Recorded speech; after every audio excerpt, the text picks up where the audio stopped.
Alam mo ba na may legal na paraan para lumaki ang magiging SSS pension mo kapag nagretiro ka na? Maraming Pilipino ang nagugulat na lang pagdating ng retirement. Maliit ang pension, kulang sa pambiling gamot, kulang sa pang-araw-araw na gastos. Pero ang totoo, may magagawa ka pa habang maaga. Sa ilalim ng Republic Act 11199 o ang Social Security Act of 2018, malinaw na sinasabi na ang magiging halaga ng pension mo ay nakadepende sa tatlong bagay. Una, ang monthly salary credit mo. Ito ang basehan kung magkano ang hulog mo bawat buwan. Ikalawa, ang kabuuang bilang ng hulog mo sa buong panahon ng pagiging miyembro mo sa SSS. At ikatlo, na pinaka-importante sa lahat, ang huling 5 taon ng hulog mo bago ka magretiro. Ito ang sikreto na hindi alam ng karamihan.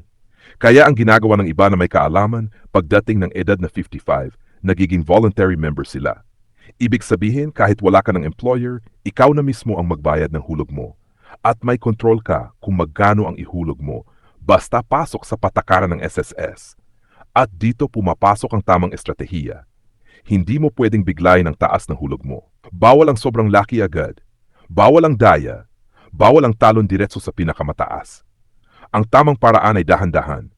Paunti-unti ang pagtaas. Ayon sa kaya ng bulsa mo. Taon-taon o kada ilang buwan, basta tuloy-tuloy at legal.